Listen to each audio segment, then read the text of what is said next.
this video, we will learn about the double column cash book. So now we are going to discuss double column cash book. The double column cash book is also known as two column cash book. Has two money columns on both debit and credit side. One of record cash transaction and one of record bank transaction. In previous video, we had discussed about the simple column or single column cash book. In this, only one column on debit side or credit side of money, like cash, जिसमें हम cash transactions को record करते थे. But in this, in other words, we can say that we add a bank column. क्या add किया हमने? We add a bank column to the both sides of the single column cash book. It would become double column cash book. Okay.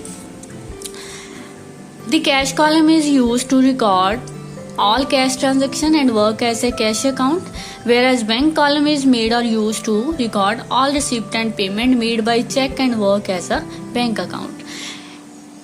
In double column cash book, two types के account जो हम इसमें follow करते हैं, like cash account और bank account. सभी transactions जो cash से रिलेटेड होती है उन्हें हम कैश कॉलम में शो करते हैं, और जो बैंक से रिलेटेड होती है उसे हम बैंक कॉलम में. Since a bank column cash book provide as well as bank balance at end of the period, some organizations prefer to maintain a double column cash book rather than maintaining two special ledger accounts for recording a cash or bank. Okay.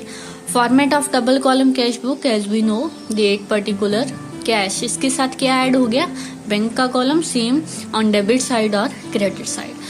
The above format of the double column cash book has 6 columns on both debit and credit side. The purpose of cash and bank column has been explained at start in this article.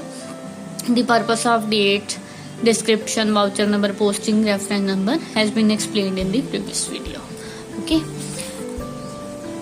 Now the important points remember while making the entries in a double column cash book. There are two types of transactions: recording of cash transactions and recording of the banking transaction. Recording of cash transaction, all the cash receipts are recorded in the cash column on the debit side, or cash payments are recorded on the credit side. If cash is received from a debtor and deposit into a bank, then on same date the entry will made and bank column on the debit side, not in the cash column. इसमें क्या है, हमारे पास भी जो हमने पैसा receive किया debtor से उसे हमने बैंक में डिपॉजिट करवा दिया, तो जो अमाउंट होगी वो कैश कॉलम में नहीं डालेंगे, हम कहाँ पे डालेंगे? बैंक कॉलम में. Now next is recording bank transactions. When check is received and same day deposited into bank on the same date, the amount of check is entered into bank column on the debit side. When check is received and same not deposited in the same date, amount of check is entered in the cash column, not a bank column. अगर हमने same date को deposit किया तभी हम bank column में उसे show करेंगे, otherwise उसे कैश कॉलम में शो करेंगे. When a check is received from a receivable on a date subsequent to its receipt, deposited into bank, the entry made the bank column on the debit side and the cash column of the credit side. इसमें क्या है, ये Contra entry बोलते हैं, जिसे दोनों side treatment होता है जिस ट्रांजेक्शन का, उसे बोलते हैं Contra entry. When check is issued, the amount check is entered into bank column on the credit side. जब हम चेक इशू करते हैं तो बैंक कॉलम की क्रेडिट साइड हम उसे शो करते हैं. Recording of the contra entry. The most important concept is to be contra entries. The contra is a Latin word which means against or opposite. The contra entry is entry which involves a cash account and a bank account, which is recorded of both debit and credit side of a double column cash book at the same time. Okay. Contra entry क्या है?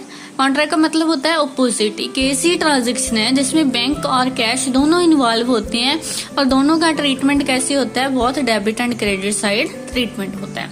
This entry is not posted to any ledger account because of debit and credit aspect of the transactions are handled with the cash book and double work is completed. In posting reference column, the letter C is written. जब Contra entry होती है तो format में हम क्या लिखेंगे? सी सी लिखेंगे reference number के साथ, तो उसे क्या पता चलेगा भी ये कॉन्ट्रा एंट्री है, इसे हम किसी भी लेजर अकाउंट में नहीं पोस्ट करेंगे। Contra entry is made in following circumstances when cash is deposited into the bank, the entry of cash deposit bank account debit to cash. अब देखो, अब डबल कॉलम कैश बुक बना रहे हैं तो कैश भी है यहीं पे बैंक भी है, तो इट मीन्स बाय बैंक करेंगे तो कैश में अमाउंट डालेंगे, अगर टू कैश तो बैंक में, तो इट मीन्स क्या हुआ, डबल ट्रीटमेंट हो रहा है। तो कौन सी एंट्री है, Contra entry. The deposited amount is written in bank column on debit side and cash column on the credit side. When cash is withdrawn from bank account for personal use, for business use, sorry. तो इसके लिए है cash account debit to bank, same two account से involve हो रहे हैं, तो क्या जो अमाउंट विड्रॉन करा रहे हैं कैश कॉलम में लिखेंगे और जो हमने ली है उसे क्या करेंगे, हम बैंक में से क्रेडिट साइड राइट करेंगे। नेक्स्ट हमारे पास है The contra entry is made only when the cash is withdrawn for business use. अगर हमने पर्सनल यूज के लिए पैसा विड्रॉ कराया तो इसलिए हम बैंक कॉलम को क्या करेंगे, रिकॉर्ड करेंगे ओनली क्रेडिट साइड। ओके, इसमें क्या होगा फिर डबल ट्रीटमेंट नहीं होगा, अगर पर्सनल यूज के लिए है तो कैश में इसे नहीं रिकॉर्ड करेंगे।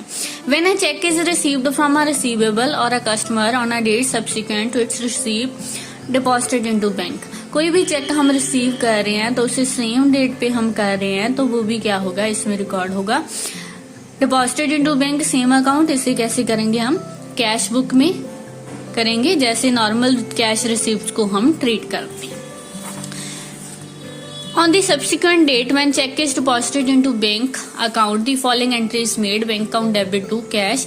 The amount of check is recorded in bank column and debit side और cash column on the credit side. इसकी बैलेंसिंग और पोस्टिंग कैसे करते हैं, balancing and posting of the double column cash book. Both cash column and bank column of a double column cash book are total and balance at the end of the appropriate period. The process of balancing of cash book explained in detail in the single column cash book. Same process is to be applicable in double column cash book. Now let us understand with example. Prepare double column cash book, हमारे पास cash in hand, bank overdraft. Bank overdraft means हमारे पास credit balance है, wages pay की, cash sale की, cash deposit किया, goods purchase की through bank, rent pay किया, बैंक से पैसा विड्रॉ करवाया और सैलरी पेड किया। इसे प्रिपेयर करने के लिए हमें माइंड में जो जर्नल एंट्रीज है वो प्रिपेयर करनी होगी। लाइक फर्स्ट ऑफ ऑल हम क्या करेंगे, कैश इन हैंड है हमारे पास, बैंक ओवरड्राफ्ट है तो उसे पोस्टिंग करेंगे कैश इन हैंड, लो बैलेंस ब्रॉट डाउन, इधर हमारे पास आ गया by balance PD because credit balance है। नेक्स्ट हमने वेजेस पे की, बाय वेजेस। आफ्टर दैट हमने सेल की तो सिंपल सेल वाली entry to sale to output CGST और SGST। ओके, देन हमने किया बैंक में से क्या किया था, पैसा डिपॉजिट करवाया, तो बाय बैंक क्या हुआ 40,000 कैश में आ गया, टू कैश बैंक में, तो ये कौन सी एंट्री है, कॉन्ट्रा एंट्री। कौन सी एंट्री है, कॉन्ट्रा एंट्री। आफ्टर दैट हमने परचेज की और थ्रू बैंक अकाउंट पैसे पे किए, तो किसमें अमाउंट शो की, हमने बैंक कॉलम में। रेंट पे किया, ड्राइंग्स विड्रॉ कराई हमने, सैलरी पे की और एट दी एंड हमने बैलेंस किया। तो बैलेंस क्या है हमारे पास, कैश का कितना बैलेंस है 27,700 और इधर हमारे पास क्या है 21,400। सेम जो जैसे हम करते हैं, टोटल करते हैं डेबिट और क्रेडिट साइड का, जो शॉर्टर होती है उस साइड में हम बैलेंस लिख देते हैं। Thank you.